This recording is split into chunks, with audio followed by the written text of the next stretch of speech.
Welcome to Thrive in the Mess. I'm your host, Lisa Hutchcraft Whitmer.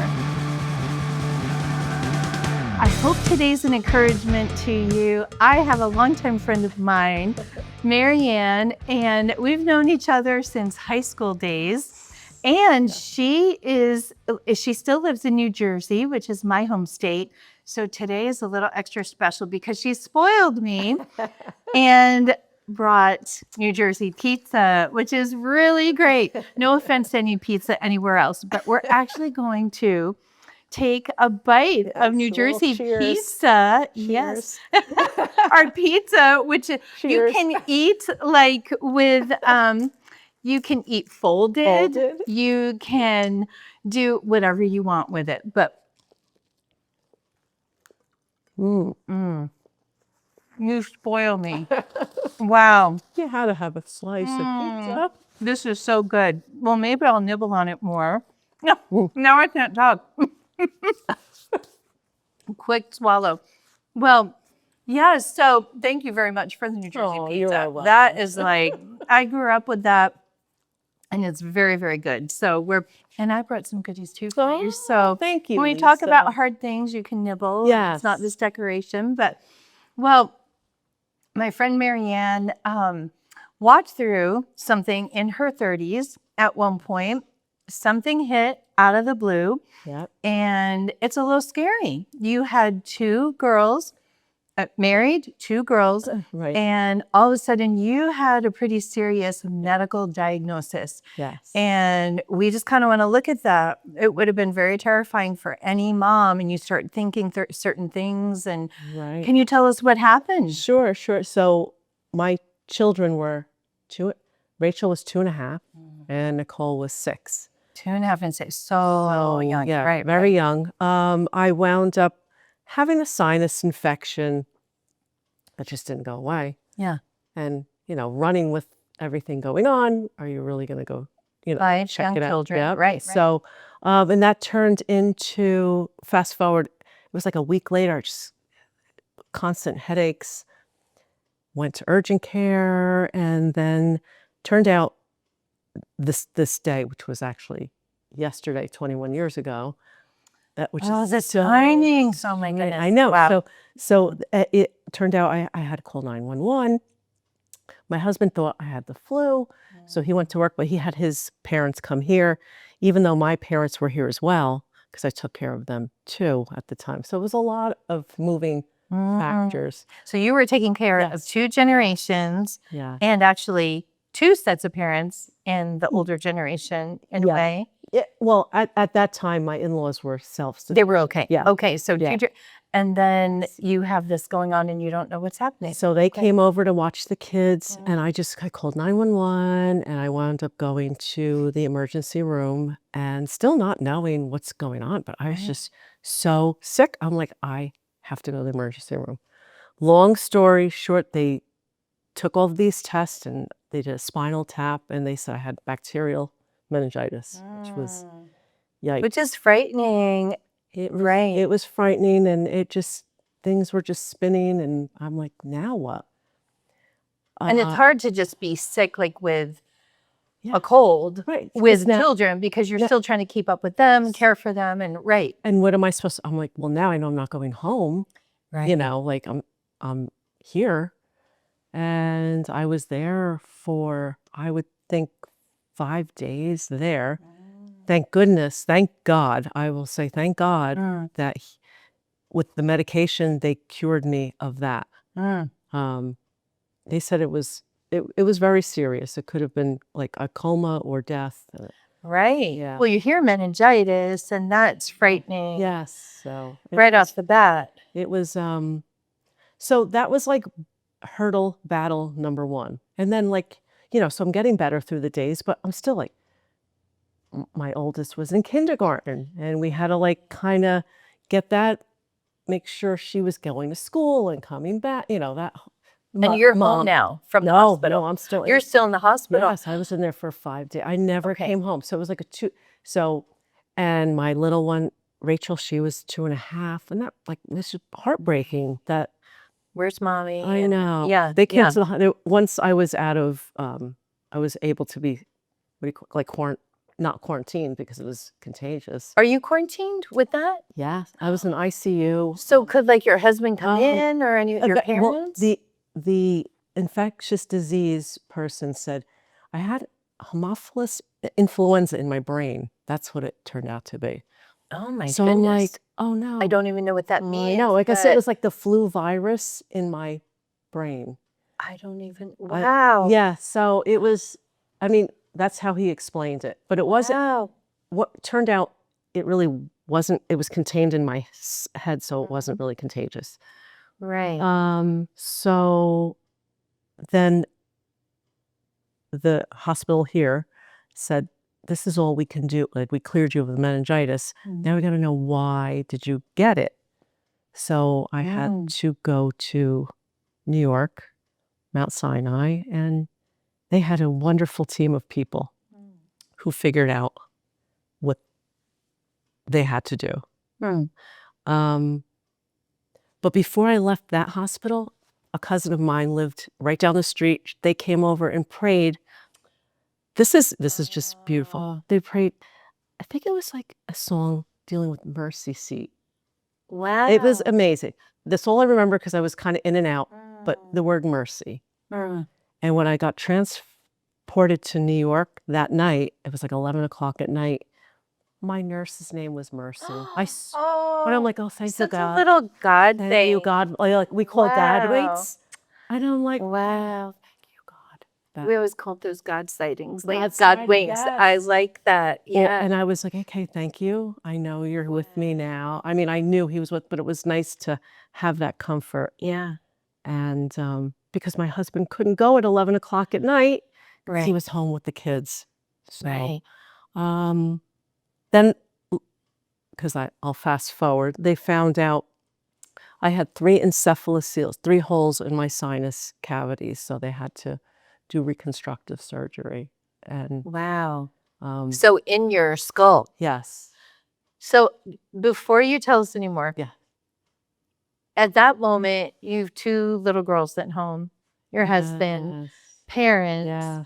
And do you ever at that moment, are you like, not to be dramatic, but are you like, okay, God, am I going to make it through this? This isn't just a little thing. This could go sideways and skull things, meningitis, and like surgery. what's other people, have things that happen and, Yeah. what's your thought at that moment? Well, I always was very faithful and still am. And I said, I have to put this in God's hands. I have to, whatever is going to happen, he will guide me through. And my mom was praying, they couldn't physically come to New York. There was no way. So we were on the phone doing a lot of reverse call, whatever that was back then. I know. And a lot of prayers through the family. And I remember calling you. I remember you calling. And I think Rick had Rick had answered. I think my mom did too. I think you talked to my your mom. She prayed with you. She prayed. Yeah, that was when I had gotten home. I would talk a long time to your mom. Yeah. Oh. Okay, so one thing I like about this, I love the word being intentional about things. And you were intentional about getting other people to pray. Oh, absolutely. Okay, I got to get people to pray for me at that moment. Yeah. Absolutely. Like, I knew that that's what's going to help. Yeah. And I just had faith, and I'm like, I have to get through this. And the doctors made it like it was, like, oh, you'll be, but they were very, very good because they knew I had 2 small children and a husband, and we lived in New Jersey. Right. Also that I was taking care of my parents. So first off, they were going to send me back home and then bring me back. And they're like, no, they had a big conference between the ENT and the neurosurgeon, and they got it all together. Thank you, God. They really, they said, let's do it now. And because I had to have surgery through my sinuses and craniotomy. Oh my goodness. Yeah. So, does that mean like they're opening your skull? Oh my goodness. Wow. I had like 55 or 4 staples. Wow. But this neurosurgeon was so funny. He's like, it's kind of like cabinetry work. and carving a pumpkin. I'm like, okay. You're like, oh wait, my head is a pumpkin. But he kind of made me feel okay. I'm like, Right, have you right, done this? right. Have you done this before, doctor? Yes, I've done it before. It's interesting because doctors, people in the medical world are so used to these things, and And for us, it's like, like, okay, wait, that sounds like really Yeah. serious and severe, and I have loved ones, yeah, but it's really nice that they took they t- knowing your family and all into the mix. they really did, and They had precious cargo with you working, and yes, and they really did, and they allowed me so I stayed, Yeah, and then they did the surgery. I didn't have to go and come back, which would right, have been right, a little bit more treacherous to have to think about right. and come back and then go. Would I go back? Yeah, right, right. You wonder, would you chicken out or something? I know. What if you hadn't had that? Would that be something that you could, like, is that fatal? Would you get other infections in And life? that's what or they said, because I could potentially get another sinus infection, and it would travel up through those sinuses that were never closed. And maybe not, would you get meningitis again, Yeah. maybe too? Yes. Wow. So I Wow. couldn't take that chance. Right, So right. um, Oh my goodness. How about, this is your story, but I'm just wondering, your husband walking through this, like, I'm sure, okay, my wife isn't here, the mother to my girls isn't here, that's his story to share really, but I'm kind of Yeah. curious, like, it was shocking, because again, and they're little, and he's the breadwinner. He's going to work, so he had to take all of it, took time off, but he was running back to the city, back and New Jersey and New York are close, but it still is a lot to get in and out of the It city, was. driving, not right. At one point, I'll never forget this. So my father-in-law wanted to come see me, and he goes, "What was I thinking? I had him drive." That was no bueno.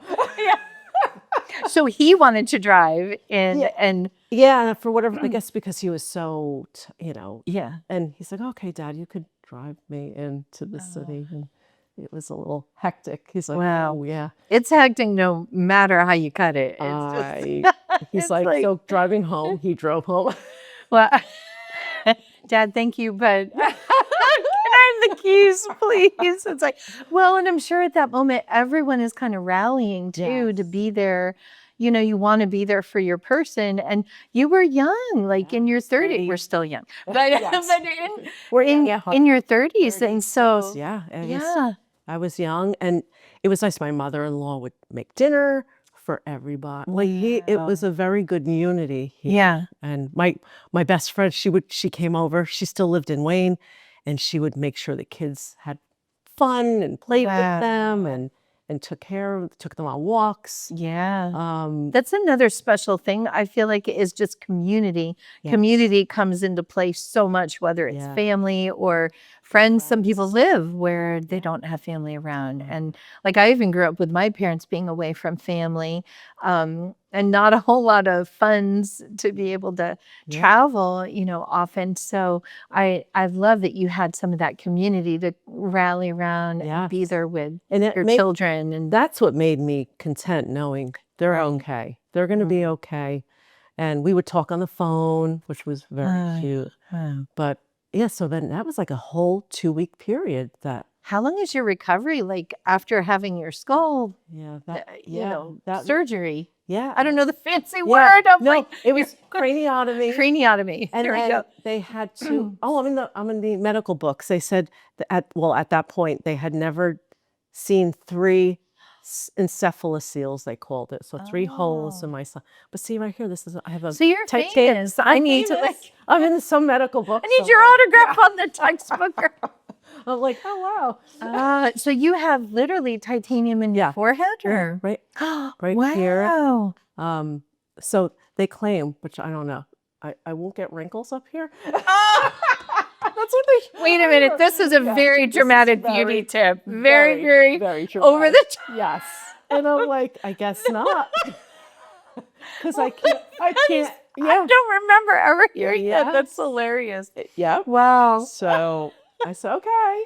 So get a titanium forehead and you will never have wrinkles. But wow, to get to that point Yeah, then that is was really like there's laughter now. Now at the time you're connecting with your girls, Yeah. you're you know, parents. there give me a little bit of like, okay, you're laying in bed, They moms are go, go, go. Yeah. How are you? Like, is there joy? Is there just Well, freaking out, staring at the hospital wall? no, Like, I was okay, you know, this was another God wink. So the no, wait, yes, no, it was the ENT's, like, I don't know what you would call, I guess, assistant. Mm. He was like his go-to person. I mean, this guy was like incredible there. And he was like thank goodness for both the neurosurgeon and the ENT. They were phenomenal. Wow. So I forgot his name. Anyway, the young man that was like his assistant. So I'm like, oh, I guess I was talking about God, and he's like, oh, I'm studying to be a deacon. Oh. So he literally would do Bible, like he pulled out the Bible when Matt and I were there, and we were reading Bible verses. Wow, how Oh, encouraging. it was just so wonderful to have all of that before my day of surgery. Right. Well, and I know even when you called and explained some of that and reaching out for prayer and walking through that. And so were there any verses either that he read to you or other things that like really stood out to you that really were encouraging to you through that stretch? Don't remember then, but I always have Psalm 91. That was like my mom's favorite, where God is protecting you. And what is it? It's Here. Yes. Well, it's my refuge and my fortress, my God in whom I trust. She used to say all the time. And I'm like, and then it would go on. No matter what circumstance you're in, God will always protect His people. And then there was another one. What was it? Matthew 19. Oh, I have a little thing. I always have it. With God, all things are possible. Really? I love that. With God, all things are possible.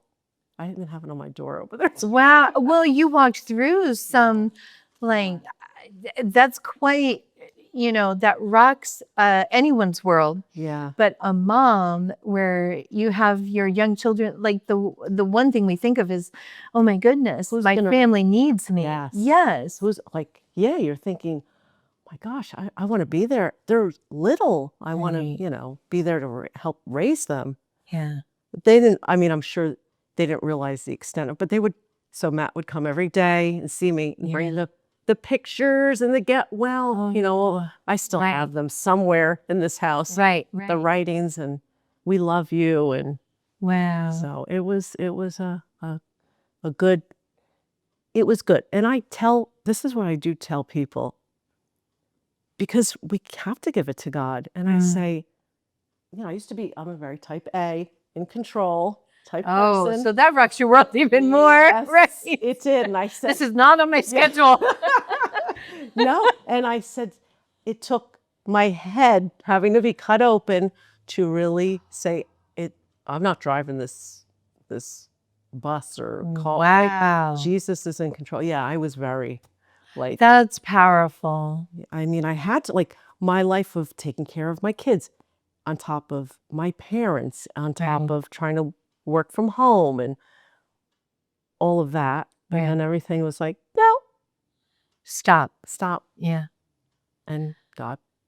And I always go back to that no matter what. I'm like, see, he was in control. I could have done anything, and it was not in my powers. Not my plan. Right. And it's a mess that literally we have type A. Okay, it's like, I don't know, time for messes. We try. But no matter how hard, like I was saying earlier, no matter how hard we try to have life be perfect and all the things, we don't want the boat to be rocked and the ship to be right. If we can just have that even keel, then everything's good.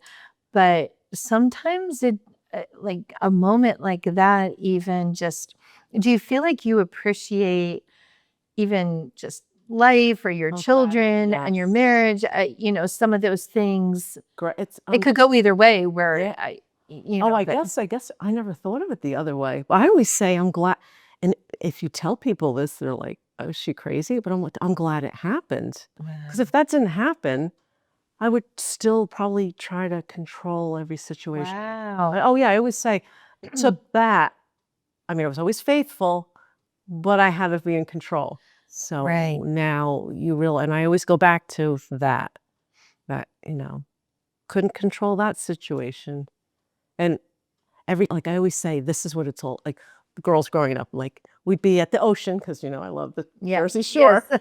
Like this is what it's all about. Jersey Shore being the beach. I know people always wonder about the television show, which I've never even seen. The beach, yes. I know, but it's like the beach. I know, yes. People always ask me, "Oh, you must have." I'm like, I've never No. seen this, but the shore is beautiful, and everyone always has their place. Like you guys have a certain place you like to go. Wildwood and Cape May. Wildwood and Cape May. And for us, it was always Ocean City, New Jersey. So there's also one in Maryland. I've never actually been to the one in Maryland, but everyone has their favorite place, So, and then with, I love that so much of what you were saying of you're thankful it happened because it does kind of give you a new, it's cliche to say new lease on life, but it gives you a perspective to really. Right. No matter how controlled.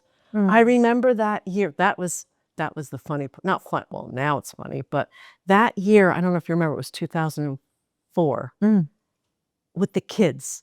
It was like big flu season. Gee, give them a flu shot. Gee, not do that. It was like, oh, back and forth. What do I do? And my mom's like, well, all right, you gonna do? Oh, then do. Because she was very, and I was like so obsessed on that. And isn't it interesting that I had the flu virus in my brain? Because it was in your brain in both ways. Yes. Wow. Yes. Yeah. Oh my goodness. That's a good. Wow. And I'm like, see? And then I'm sitting in the hospital. I'm like, none of that mattered. Yeah. Like whether they got a flu shot or not. Right. They were going to be fine. Just like I'm going to be fine. I love that peace that comes with that, though, when we trust in God. Talking about like even just faithfully choosing to walk and look to God through all of this, even. And I guess I was thinking the other way, the other extreme would be basically walking through it and just jumping right back into life. And just like not, you know what I mean? And then we forget, like even no matter what the life event might be, and then we just jump back in, and then we don't let it kind of change us a little bit, and just kind of, deepen us. But exactly, I love that what you shared with that. Ever since that, because I mean, all right, yes, the type A rears its ugly head, but we go back to saying there's no type A otomies. Like to remove that from us. Yes, I know. We have a craniotomy, but we can't have our. I love that. But that's part of choices and what we choose to let us. I have to tell you, I thought, because I've known some of the story, but it's been a while since we've talked about it. But these words, I cannot see what that's it. But I love this so much in Isaiah, where it says, and it talks about children. So that's why, you'll see.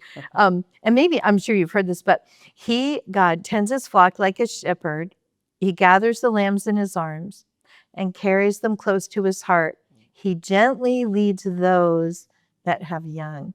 And the Lord does that. And I love that even when you were in a hospital bed and caring for 2 generations and your husband, all the things, he gently leads those who have young, because that's scary as a mom. I know, you wondered, will I be there? Would I, I want to see my children grow up, all those things and all those moments. And, it's real easy as a mom to let panic kind of,